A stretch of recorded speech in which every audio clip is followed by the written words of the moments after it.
Bu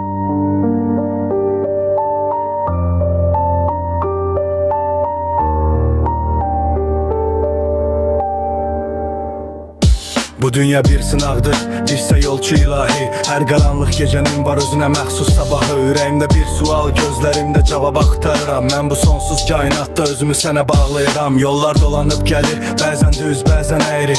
İnsan unutsa da sən görürsən hər bir xeyri.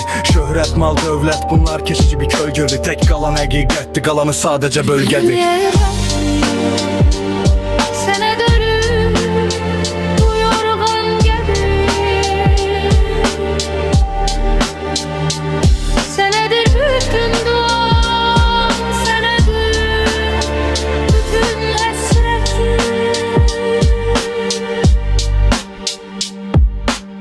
Bu yolda büdrəsəm də tək sənə güvənirəm. Sənin verdiyin nurla bu dünyanı dərk edirəm.